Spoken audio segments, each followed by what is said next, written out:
मेरा नाम जगमोहन है और मैं बिहार के एक छोटे से जिले भागलपुर का रहने वाला हूँ। दरअसल साल 2006 की बात है। उस समय मेरी नई नई सरकारी नौकरी लगी थी और ये नौकरी थी एम्बुलेंस ड्राइवर की। बड़ी मेहनत करने के बाद मैंने ये नौकरी पाई थी। घर में कोई कमाने वाला नहीं था, तो जैसे ही मेरी ये नौकरी लगी मेरे घर वाले काफ़ी ज़्यादा खुश हो गए। हालांकि मैंने जितनी पढ़ाई कर रखी थी उस हिसाब से देखा जाए तो ये नौकरी मेरे लिए कुछ खास नहीं थी, लेकिन फिर भी मैं इस नौकरी को पाकर खुश था। कम से कम घर में आमदनी का एक रास्ता तो बन गया था। इसके बाद मैं एम्बुलेंस ड्राइव करने लगा और अब सरकारी एम्बुलेंस चलाते चलाते मुझे लगभग 3 से 4 महीने बीत चुके थे। हालांकि ये बात साल 2006 की ही थी। सर्दियों का समय था। उस समय पर एक रात मेरे साथ एक ऐसी वारदात हुई जिसके बारे में जब भी मैं किसी को बताता हूँ तो आज भी मेरी रूह कांप जाती है, क्योंकि वो घटना मैं भुलाए नहीं भूलता। दरअसल वो घटना थी ही इतनी डरावनी जिसने मुझे अंदर तक झंझोड़ कर रख दिया था। और इस घटना को लेकर मेरा पूरा परिवार भी परेशान हो गया था, क्योंकि करीब 1 महीने तक मैंने अपनी जिंदगी और मौत के बीच जंग लड़ी थी, जिससे आखिरकार मैं बच पाया। तो चलिए मैं आपको भी ये किस्सा बताता हूँ, जिस किस्से को लेकर आज भी मैं परेशान रहता हूँ और मेरे बारे में मेरे गांव का बच्चा बच्चा जानता है। दरअसल बात साल 2006 की है। सर्दियों का समय था और उस समय पर मेरी नाइट शिफ्ट थी। रात को मुझे एम्बुलेंस ड्राइव करनी पड़ती थी और आसपास के इलाकों में जहां भी कोई दुर्घटना होती, कोई एक्सीडेंट होता या फिर कोई बीमार होता तो उसे अस्पताल तक पहुंचाने की जिम्मेदारी मेरे ऊपर ही थी। ठीक इसी तरह से रात के 9 बजे हुए थे। सर्दियों का समय था और अचानक से मुझे अस्पताल से कॉल आता है। कॉल पर मुझे एक लोकेशन दी जाती है और कहा जाता है कि यहाँ पर एक भयंकर एक्सीडेंट हुआ है। वो लोकेशन मेरे करीब 5 किलोमीटर दूर की थी। वहाँ से सबसे नज़दीक मैं ही था, तो मुझे ही अस्पताल वालों ने कॉल किया था और कॉल पाते ही मैं सीधा उस लोकेशन पर निकल गया जहाँ पर एक्सीडेंट हुआ था। कॉल पर बताया गया था कि दरअसल 2 लोगों का एक्सीडेंट हुआ है, तुम्हें उन्हें लेकर अस्पताल आना है। कॉल पर एक्सीडेंट की बात सुनते ही मैं तुरंत उस लोकेशन की तरफ गया जहां पर मुझे जाने के लिए कहा गया था। मैंने काफी तेजी से एम्बुलेंस की रफ्तार बढ़ाई और थोड़ी ही देर में मैं ठीक उसी जगह पर पहुंच गया जहां पर एक्सीडेंट हुआ था।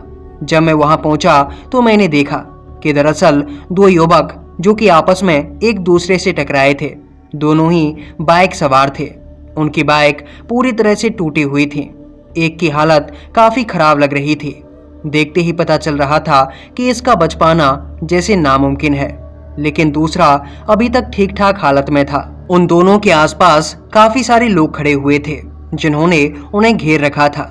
इसके बाद जैसे ही मेरी एम्बुलेंस वहां पर पहुंची तो सभी लोग उन्हें मेरी एम्बुलेंस के अंदर बैठाने लगे।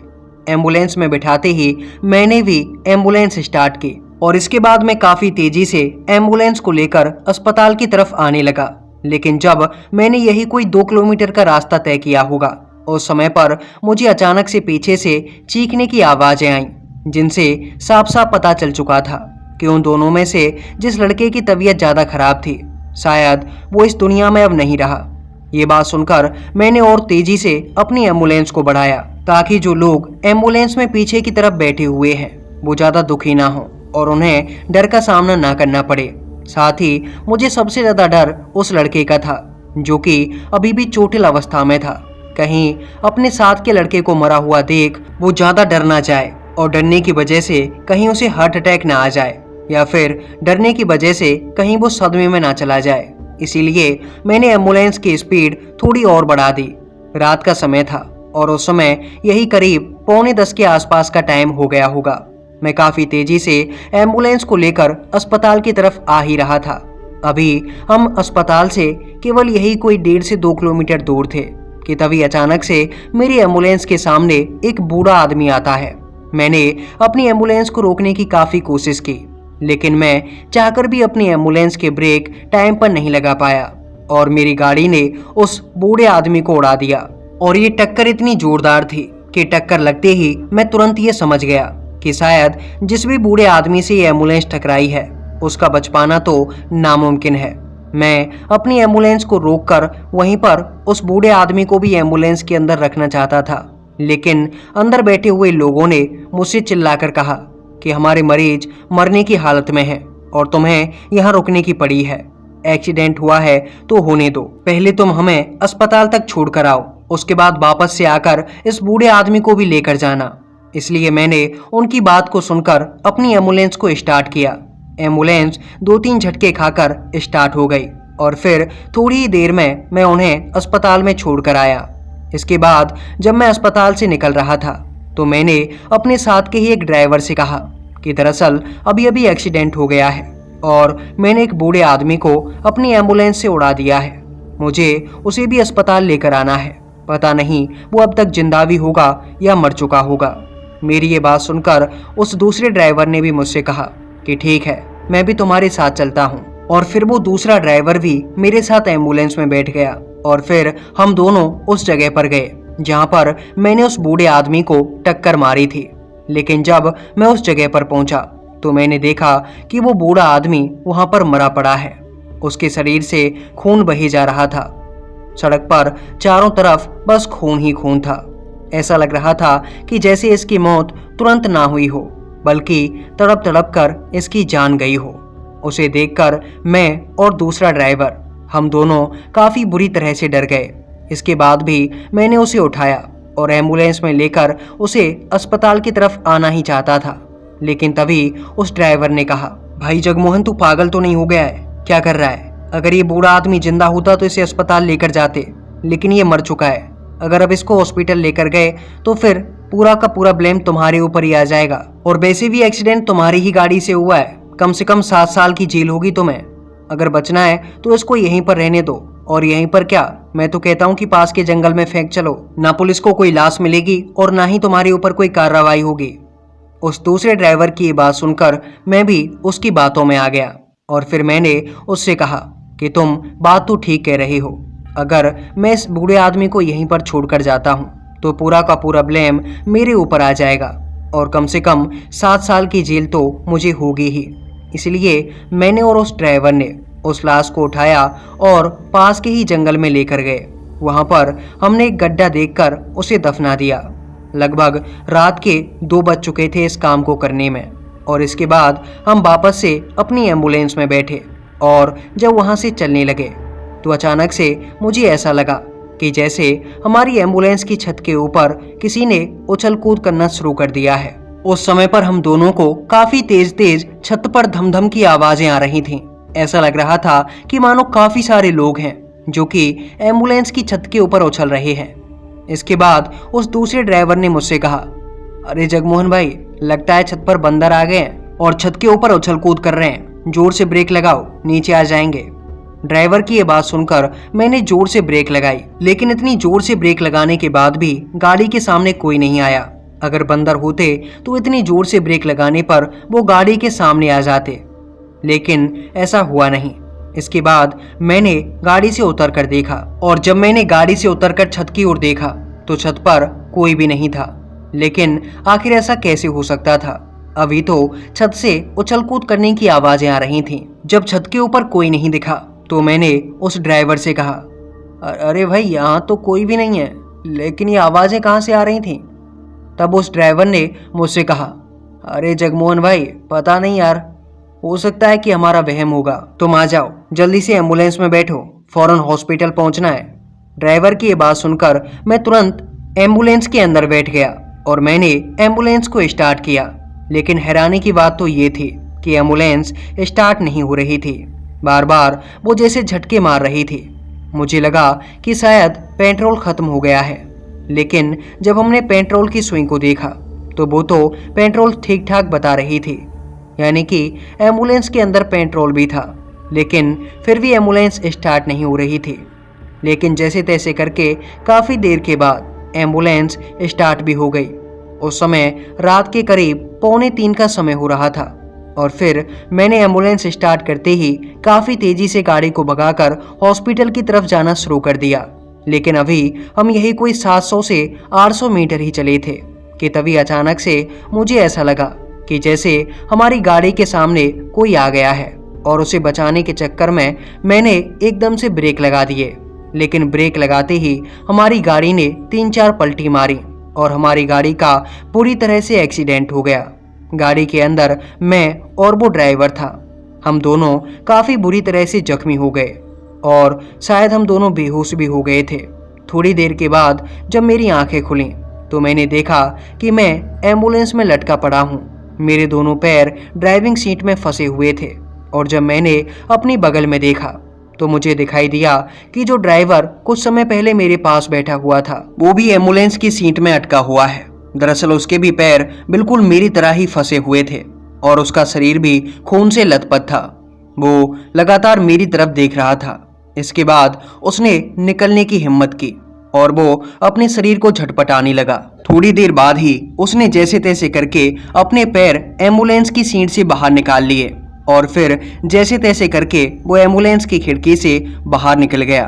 बाहर निकलने के बाद वो रोड पर ही लेट गया था। थोड़ी देर तक रोड पर खड़े रहने के बाद वो खड़ा हुआ और खड़े होकर वो मेरी तरफ आने लगा और जिस तरफ मैं पड़ा हुआ था उस तरफ आने के बाद उसने मुझसे कराहती हुई आवाज में कहा, जगमोहन भाई चिंता मत करो, मैं तुम्हें भी निकालने की कोशिश करता हूँ। उसने मुझसे इतना कहा था और इसके बाद वो खिड़की को खोलने की कोशिश करने लगा और जैसे तैसे करके उसने एम्बुलेंस का दरवाजा भी खोल लिया। लेकिन जब वो मुझे निकालने लगा तो मेरे पैर ड्राइविंग सीट में फंसे हुए थे, जिसकी वजह से मुझे काफ़ी देर तक खींचने के बाद भी मैं बाहर नहीं निकल पा रहा था।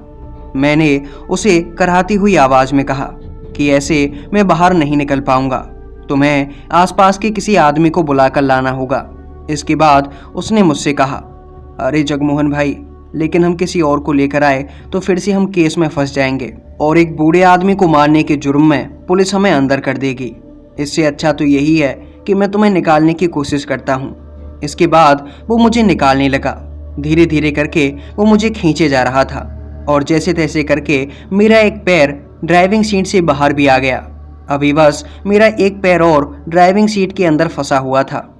लेकिन तभी जब वो मेरे हाथ को खींच रहा था, ठीक उसी समय पर हम दोनों को हमारी पलटी हुई एम्बुलेंस के ऊपर से धम-धम करने की आवाजें आने लगी। ये आवाजें सुनकर मैंने अपने उस साथी से कहा कि ऊपर फिर से किसी के कूदने की आवाजें आ रही हैं, तुम बाहर हो, देखना कि कौन उछल कूद कर रहा है। मेरी बात सुनकर उसने ऊपर की तरफ देखना चाहा, लेकिन जब वो ऊपर की तरफ देख रहा था तो अचानक से कोई एक बड़ा सा जानवर आया जो कि उस आदमी को खींचकर जंगल की तरफ ले गया। मुझे बस उसके चिल्लाने की आवाज़ सुनाई थी। दरअसल उस समय पर मैं कुछ बेहोशी की हालत में था, इसलिए मैं साफ साफ देख नहीं पाया कि आखिर उस ड्राइवर को कौन खींच कर ले गया था। लेकिन जहाँ तक मुझे दिखाई दिया, मुझे वो कोई जानवर की तरह दिखाई दे रहा था, कोई शेर या चीते की तरह। लेकिन यहाँ पर आसपास कहीं शेर या चीते पाए नहीं जाते, तो आखिर यहाँ पर कोई शेर या चीता कैसे हो सकता है जो कि उस ड्राइवर को खींचकर ले गया होगा।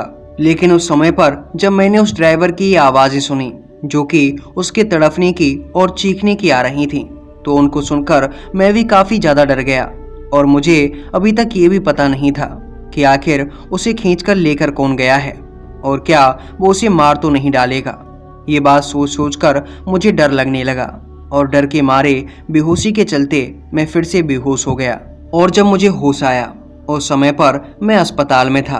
मेरे पास 2 डॉक्टर, पुलिस वाले और मेरे घर वाले खड़े हुए थे। इसके बाद पुलिस वालों ने और मेरे घर वालों ने पूछा कि आखिर मेरा एक्सीडेंट कैसे हुआ था। तब मैंने इसका उन्हें कोई भी जवाब नहीं दिया। मैंने पुलिस वालों से कहा कि पता नहीं, अचानक से गाड़ी चलाते चलाते मेरी आंखें लग गईं और फिर एक्सीडेंट हो गया। इसके बाद पुलिस वालों ने मेरे साथ वाले ड्राइवर के बारे में मुझसे कोई भी सवाल नहीं पूछा। ये बात जानकर मैं हैरान था कि आखिर ये मुझसे उस ड्राइवर के बारे में कुछ क्यों नहीं पूछ रहे हैं जो कि उस रात मेरे साथ गया हुआ था।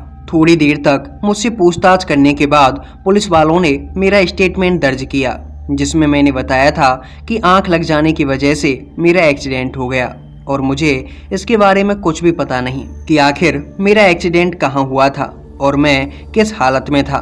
दरअसल मैंने ऐसा इसलिए कहा था क्योंकि किसी के मर्डर का इंजाम मेरे ऊपर ना आए, क्योंकि मुझे लग रहा था कि उस बूढ़े आदमी को तो मैंने मारा ही है इसके साथ साथ मेरे साथ जो ड्राइवर गया था उसकी मौत भी कहीं ना कहीं मेरी वजह से ही हुई है, क्योंकि उस समय पर मैं ही एम्बुलेंस को चला रहा था और मुझे बचाने के चक्कर में ही वो जानवर उसे खींच कर ले गया।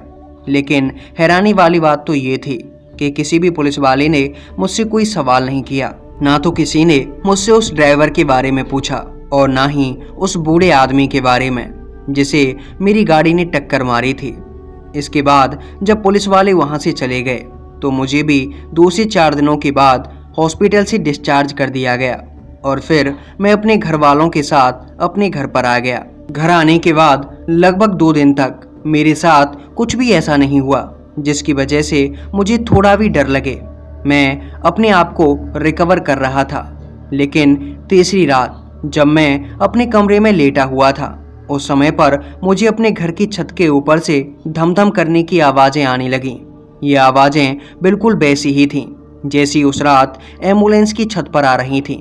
ये आवाज़ें सुनकर मैं बुरी तरह से डर गया। मुझे लगा कि हो सकता है घर का कोई व्यक्ति घर की छत पर चला गया है और ऊपर उछल कूद कर रहा है। इसके बाद मैंने आवाज़ लगाई। मेरी आवाज़ सुनकर मेरी माँ कमरे के अंदर आ गई। फिर मैंने अपनी माँ से कहा, शायद कोई छत के ऊपर चढ़ गया है और ऊपर से उछल कूद कर रहा है, आप एक बार देख कर आना कि कौन है। मेरी ये बात सुनकर माँ तुरंत ही छत के ऊपर चली गई। फिर थोड़ी देर बाद वो छत से नीचे आई और नीचे आने के बाद उन्होंने कहा कि छत के ऊपर कोई भी नहीं है और मुझसे इतना कहकर मेरी माँ रसोई में फिर से खाना बनाने के लिए चली गई। दरअसल शाम का समय था और घर वालों के लिए खाना भी बन रहा था, तो माँ उसी में व्यस्त थी। थोड़ी देर के बाद माँ मेरे लिए खाना लेकर आ गई। मैंने खाना खाया और अब तक सभी घर वाले भी खाना खा चुके थे। इसके बाद सभी अपने अपने कमरों में जाकर सो गए। मैं भी अपने कमरे में सोया हुआ था। तभी अचानक से मुझे फिर से छत के ऊपर से किसी के चलने की आवाज़ें आने लगीं। ऐसा लग रहा था कि मानो कोई काफ़ी तेजी से छत के ऊपर उछल कूद कर रहा है। छत के ऊपर से धम-धम करने की वो आवाज़ें फिर से सुनाई दे रही थी। ये आवाज़ें सुनकर मुझे थोड़ा थोड़ा डर लगने लगा, क्योंकि ये आवाज़ें एम्बुलेंस की छत से भी आ रही थीं। जब मेरा एक्सीडेंट हुआ था और मेरे साथ का वो ड्राइवर गायब हुआ, उस समय पर भी एम्बुलेंस के ऊपर से यही आवाज़ें आ रही थीं। ये आवाज़ें बिल्कुल मेरी जानी पहचानी सी थीं। इसके बाद मैंने अपनी आंखें बंद की और कानों में रुई ठूंसकर मैं फिर से सो गया। लेकिन रात के करीब 2 बजे के आसपास अचानक से मेरी आंख खुलती है और जब मेरी आंख खुली तो मैंने देखा कि मेरी छाती के ऊपर जैसे कोई बैठा हुआ है। मैं अपनी आंखें ही खोल पा रहा था। मेरा शरीर हिलडुल बिल्कुल भी नहीं रहा था। मैं उस समय पर उठकर बैठना चाहता था, लेकिन मेरे शरीर के अंदर इतनी हिम्मत नहीं थी कि मैं उठ पाता। ऐसा लग रहा था कि मानो किसी ने मेरे शरीर को बुरी तरह से जकड़ रखा है। इसके बाद मैंने जैसे तैसे करके हिम्मत की और थोड़ी देर के बाद मैं अपने होशो हवास में आ गया और जब मेरे शरीर में थोड़ी सी ताकत आई तो मैं एकदम से उठकर बैठ गया। मुझे ऐसा लगा कि जैसे अभी छाती पर जो वजन था वो वजन अचानक से कहीं गायब हो गया है। इसके बाद मैं अपने घर वालों को बुलाना चाहता था, लेकिन रात काफ़ी ज़्यादा हो गई थी, इसीलिए मैंने इतनी रात गए किसी को उठाना ठीक नहीं समझा। उस रात मुझे काफ़ी ज़्यादा डर लग रहा था और डर के चलते मैं वो पूरी रात सो नहीं पाया। मैंने अपने बिस्तर पर बैठे बैठे ही वो रात गुजारी थी। जब सवेरा हुआ तो मैंने अपने घर वालों को ये बातें बताईं कि मुझे छत के ऊपर से किसी की आवाज़ आती है, ऐसी आवाज़ जैसे कि कोई छत पर उछल कूद कर रहा है। और इसके बाद आज रात में मुझे काफ़ी ज़्यादा डर भी लगा था। मेरी ये बात सुनकर घर वालों ने कहा कि शायद एक्सीडेंट होने की वजह से तुम्हें ये सब कुछ महसूस हो रहा है। ऐसा कुछ भी नहीं है। अगर छत से आवाज़ें आती तो फिर हम भी तो घर के अंदर ही रहते हैं, हमें भी ये आवाज़ें आनी चाहिए थी। मैंने भी घर वालों की ये बातें मान ली। मुझे लगा कि शायद एक्सीडेंट की वजह से ही ये मेरे मन का कोई वहम होगा। लेकिन इसके बाद भी लगभग अगले 3 से 4 दिन तक मेरे साथ ऐसी ही घटनाएं होती रहीं। मुझे छत के ऊपर से किसी की आवाज़ आती, ऐसा लगता कि मानो काफ़ी सारे लोग हैं जो कि छत के ऊपर उछल रहे हैं, लेकिन मुझे अभी तक कोई दिखाई नहीं दिया था। लेकिन लगभग 6 से 7 दिनों के बाद अचानक से दोपहर का समय था। मैं अपने कमरे के अंदर लेटा हुआ था। उसी समय पर एक बूढ़ी औरत मेरे कमरे में आती है। और वो कमरे के बाहर खड़ी होकर लगातार मुझे ही देखे जा रही थी। उस बूढ़ी औरत को मैंने भी पहली ही बार देखा था। उस समय पर हमारे घर में कोई भी मौजूद नहीं था। दरअसल घर वाले खेती करने के लिए खेत पर गए हुए थे और जो बच्चे थे वो पढ़ने के लिए स्कूल गए हुए थे। दोपहर का समय हो रहा था और वो औरत मेरे गेट के पास ही खड़ी थी। आखिरकार जब वो काफी देर तक गेट के पास खड़ी रही तो मैंने उससे पूछ ही लिया, आप कौन है माई, और यहाँ पर क्यों खड़ी हैं? मेरी ये बात सुनकर उस बूढ़ी औरत ने घुर्राते हुए कहा, कुछ ही दिनों के बाद पहचान जाएगा। उस बूढ़ी औरत ने मुझसे बस इतना ही कहा था। इसके बाद वो अचानक से कहाँ चली गई मुझे कुछ पता नहीं और फिर मेरी भी आंखें लग गई थीं। इसके बाद मैं शाम के समय सोकर उठा। उस समय पर मेरे पास घर वाले भी थे, लेकिन शाम के समय मेरी तबीयत कुछ ठीक ठाक नहीं थी। मुझे काफ़ी ज़्यादा कमजोरी महसूस हो रही थी। ऐसा लग रहा था कि मानो अचानक से मैं कमज़ोर हो गया हूँ। इसके बाद जब शाम के समय मेरे लिए माँ खाना लेकर आई तब मैंने उनसे पूछा, माँ, आज दोपहर में एक बूढ़ी औरत घर पे आई थी, क्या आपने उसे यहाँ पे भेजा था? मेरी ये बात सुनकर माँ ने ना में सिर हिलाया और इसके बाद वो मुझे खाना परोसकर वहाँ से चली गईं। थोड़ी देर बाद रात हो गई। फिर हर रोज की तरह घर वाले सोने के लिए अपने अपने कमरों में चले गए। मैं भी अपने कमरे में लेटा हुआ था। फिर मेरी भी आंख लग गई, लेकिन अचानक रात के करीब 2-3 बजे के आसपास फिर से मेरी आंखें खुलीं और इस बार मेरी आंखें खुलने की वजह भी वही था। दरअसल छत के ऊपर से वही धम-धम करने की आवाजें आ रही थीं। इन आवाजों को सुनकर मैं उठकर बिस्तर पे बैठ गया। इसके बाद मैंने गौर से सुना कि आखिर छत के ऊपर से ये आवाजें किस तरह की हैं। ये आवाजें दरअसल पिछले कुछ दिनों से रोजाना आ रही थीं और अब मुझे जैसे इन आवाज़ों की आदत सी हो चली थी। मैं गौर से इन आवाज़ों को सुन ही रहा था कि तभी अचानक से मेरी नज़र मेरे पैरों की तरफ गई।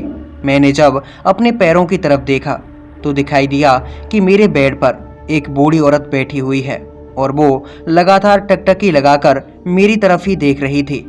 ये देखकर मैं काफ़ी ज़्यादा डर गया, क्योंकि ये बूढ़ी औरत वही औरत थी जो कि मुझे कल दोपहर में दिखाई दी थी। उस बूढ़ी औरत को अपने पास बैठा हुआ देखकर मैं काफ़ी ज़्यादा डर गया और फिर मैंने वहाँ से भागने की कोशिश की। लेकिन जब मैं अपने बेड से खड़ा होने की कोशिश कर रहा था उसी समय पर मेरी आंखों के सामने न जाने कैसा पर एक अंधकार सा छा गया और मैं बेहोश होकर अपने बिस्तर पर गिर पड़ा। इसके बाद जब मेरी आंखें खुलीं तो वो दोपहर का समय था। मेरे आसपास सभी घर वाले खड़े हुए थे, कुछ डॉक्टर भी थे जो कि मेरे पास खड़े हुए थे। मेरे होश में आते ही सभी लोग मुझसे पूछने लगे कि आखिर मुझे क्या हुआ था। मैं भी उनको सब कुछ बताना चाहता था कि मैंने रात को एक बूढ़ी औरत को अपने पास बैठे हुए देखा था और मुझे छत के ऊपर से धम-धम करने की आवाज़ें आ रही थीं। लेकिन मैं उन्हें बताना तो चाहता था, लेकिन मेरे मुंह से आवाज़ नहीं निकल रही थी। मैं चाहकर भी कुछ भी बोल तक नहीं पा रहा था और मेरा पूरा शरीर जैसे पैरालाइज हो गया था। मैं चाहकर भी अपने हाथ पैरों को हिला नहीं पा रहा था। मेरे घर वाले भी बार बार मुझसे पूछने की कोशिश कर रहे थे कि आखिर मुझे ये सब क्या हो गया है, लेकिन मैं था कि चाहकर भी किसी को कुछ नहीं बता पा रहा था। काफ़ी देर तक पूछने के बाद जब मैं कुछ भी नहीं बोला तो आखिरकार डॉक्टर मुझे लेकर अस्पताल पहुंच गए। फिर अस्पताल में लगभग 1 दिन तक मेरा इलाज चला, लेकिन वहां पर डॉक्टरों ने मुझे पैरालिसिस घोषित कर दिया और उन्होंने घर वालों से कहा कि आप इसे घर लेकर जाइए, इसका कोई भी इलाज किया नहीं जा सकता। इसका शरीर पैरालाइज हो गया है जिसका ट्रीटमेंट जिंदगी भर चलेगा और अब शायद ये कभी बोल और चल फिर नहीं पाएगा। ये बात सुनकर मेरे घर वाले मुझे घर लेकर आ गए। आसपास के लोग, रिश्तेदार और गांव वाले मुझे देखने आने लगे। हर कोई मुझे देखकर चला जाता, लेकिन इसके बाद जब भी रात होती तो उस समय पर मुझे सपनों में कुछ ऐसा दिखाई देता जिसके मारे मैं डर से कांप उठता था। दरअसल हर रात वो बूढ़ी औरत मुझे दिखाई देती और वो मुझे मेरे पास खड़े होकर चीख चीख कर कहती कि तूने जिसे भी मारा है वो मेरा मालिक था और उसे मारने के बाद मैं तुझे भी नहीं छोड़ूंगी। तेरे साथ वो जो ड्राइवर था उसको तो मैंने ख़त्म कर दिया है और अब तेरी बारी है। धीरे धीरे करके मैं तुझे भी अपने साथ ले जाऊंगी। वो बूढ़ी औरत हर रात मुझे दिखाई देती और छत से धमधम करने की वो आवाज़ें भी आने लगतीं। लेकिन मैं था कि किसी को कुछ बता नहीं पा रहा था। धीरे धीरे करके मेरी तबीयत और भी ज़्यादा खराब होने लगी। मेरा शरीर जैसे पूरी तरह से सूख चुका था। अब मेरी हड्डियों से भी आवाज़ें आने लगी थीं। मेरी हड्डियां कट कट करके जैसे बोलने लगी थीं। मैं जब भी अपने हाथ पैर हिलाने की कोशिश करता तो मेरे हाथ पैर तो नहीं हिलते, लेकिन हड्डियों के कड़कड़ाने की आवाज़ें साफ साफ सुनाई देती। ये सब देखकर मेरे घर वाले भी काफ़ी ज़्यादा डर गए थे, क्योंकि अब मेरी हालत लगातार खराब होती जा रही थी। लगभग 20 दिनों तक मैं ऐसे ही लकवाग्रस्त होकर अपने कमरे में पड़ा रहता। तभी एक दिन हमारे एक रिश्तेदार मुझे देखने के लिए आए, और जब वो मेरे कमरे में घुसे तो उन्होंने कमरे में आते ही मेरे घर वालों से कहा कि इसके ऊपर कोई ऊपरी बाधा है। तुम्हें इसे डॉक्टरों को नहीं बल्कि किसी तांत्रिक या किसी अघोरी को दिखाना चाहिए। उनकी ये बात मानकर आखिरकार मुझे मेरे घर वाले एक तांत्रिक के पास लेकर गए, और जब हम तांत्रिक के पास पहुंचे तो तांत्रिक ने मुझे देखते ही कह दिया कि इसका मैं कोई भी इलाज नहीं कर पाऊंगा। इसे तुम्हें किसी कपालिक के पास लेकर जाना होगा। ऐसा कपालिक जो कि माता काली का साधक हो, क्योंकि इसके ऊपर जो बाधा है वो बाधा काफ़ी खतरनाक है और ये कुछ ही दिनों का मेहमान है। कुछ ही दिनों के अंदर इसके प्राण जाने वाले हैं। अगर तुम उस कपालिक के पास पहुंच जाओ जिसके बारे में मैं तुम्हें बता रहा हूं, तो हो सकता है कि इसके प्राण बच जाएं। इसके बाद उन तांत्रिक बाबा ने एक कपालिक का पता मेरे घर वालों को दिया, और फिर मेरे घर वाले मुझे उस कपालिक के पास लेकर गए। जब हम उस कपालिक के पास पहुंचे तो उन्होंने हमें रात में आने के लिए कहा। उनकी बात मानकर हम अगली रात उनके पास पहुंच गए, और जब मेरे घर वाले मुझे उनके पास लेकर गए तो उन्होंने मुझे देखते ही कहा कि तुमने किसी आदमी को अपनी गाड़ी से उड़ाया था। उनके इतना कहते ही मैं कुछ कहने की हालत में तो नहीं था, लेकिन मैंने अपनी आंखों के इशारे से उनको हामी भरी। इसके बाद उन्होंने मुझसे कहा कि दरअसल उस रात तुम्हारी एम्बुलेंस से जिस बूढ़े आदमी का एक्सीडेंट हुआ था, वो बूढ़ा आदमी कोई साधारण आदमी नहीं था, बल्कि उसने हाड़ मसाने को सिद्ध किया हुआ था, और वो खुद एक कपालिक था। एक ऐसा कपालिक जो कि कपालिकों की तरह नहीं रहता। दरअसल कुछ कपालिक ऐसे भी होते हैं जो कि अज्ञात रहते हैं, बिल्कुल साधारण इंसानों की तरह, और वो भी कुछ इसी तरह का कपालिक था जो कि कुछ ही समय पहले एक हाड़ मसाने को सिद्ध करके वहां से जा रहा था, और जब वो रात के समय में सड़क को पार कर रहा था, उसी समय तुम्हारी एम्बुलेंस अचानक से उससे टकरा गई, जिसके बाद तड़प तड़प कर उसकी मौत हो गई। लेकिन उसकी मौत के बाद जो उसने हाड़ मसाने को सिद्ध किया हुआ था, उसकी नज़र तुम्हारे ऊपर पड़ गई, और वो तुम्हें अब खत्म करना चाहती है। हाड़ मसानी अपने मालिक के पास ही रहती है, और जब उसका मालिक ही नहीं है तो वो तुम्हें ख़त्म करे बगैर रह नहीं सकती। उसने तुम्हारे साथ का जो ड्राइवर था उसे भी उसी समय पर ख़त्म कर दिया था, लेकिन तुम्हें ख़त्म करने के लिए उसे पूरी विधि विधान की ज़रूरत थी, क्योंकि तुम्हारे ऊपर तुम्हारी देवी देवताओं का और घर के पूर्वजों का आशीर्वाद था, जिसके कारण वो उसी समय पर तुम्हें मार नहीं पाई। लेकिन अब वो तुम्हें मार देना चाहती है। दरअसल हाड़ मसानी जब किसी को मारना चाहती है तो उसे मारने में हाड़ मसानी को लगभग 40 दिन लगते हैं, और अब तुम्हारे भी लगभग 35 से 36 दिन पूरे हो चुके हैं। हाड़ मसानी ऐसे किसी को नहीं मारती। दरअसल हाड़ मसानी जब भी किसी को मारती है तब तड़पा तड़पा कर मारती है। इसके बाद उन कपालिक बाबा ने बताया कि दरअसल जब भी हाड़ मसानी को किसी को मारना होता है, उससे पहले लगभग 40 दिनों में वो उसे कमज़ोर कर देती है, और वो तुम्हें भी कुछ इसी तरह से मार रही है। उसने तुम्हारे शरीर को लकवाग्रस्त कर दिया है, और वो तुम्हारी हड्डियों के अंदर जितनी भी ताकत है उसे धीरे धीरे करके चूस रही है। रात को जो बूढ़ी औरत तुम्हें दिखाई देती है, वो बूढ़ी औरत कोई और नहीं बल्कि वही हाड़ मसानी है। दरअसल हाड़ मसानी जब भी किसी को अपना शिकार बनाती है, उससे पहले उसकी घर की छत पर जाकर बैठ जाती है। घर की छत पर बैठने के बाद वो किसी भी सकारात्मक शक्ति को घर के अंदर प्रवेश नहीं करने देती, और ऐसा वो इसलिए करती है ताकि उसके शिकार को कहीं से कोई मदद ना मिल सके।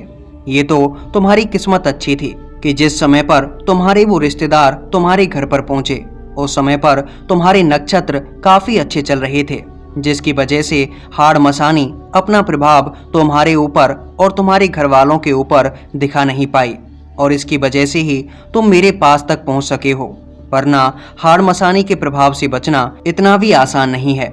ये सब कहने के बाद उन कपालिक बाबा ने मुझे कुछ प्रक्रिया बताई और इस प्रक्रिया को मुझे और मेरे घर वालों को करने के लिए कहा। हालांकि मैं उस समय पर लकवाग्रस्त था, मैं तो कुछ कर नहीं सकता था, लेकिन कपालिक बाबा ने अपने मंत्रों की शक्ति से कुछ ऐसा किया जिसकी वजह से मेरी जान बच पाई। दरअसल उन्होंने जो विधि मुझे बताई थी उसे मैं आपको इस कहानी में नहीं बता सकता।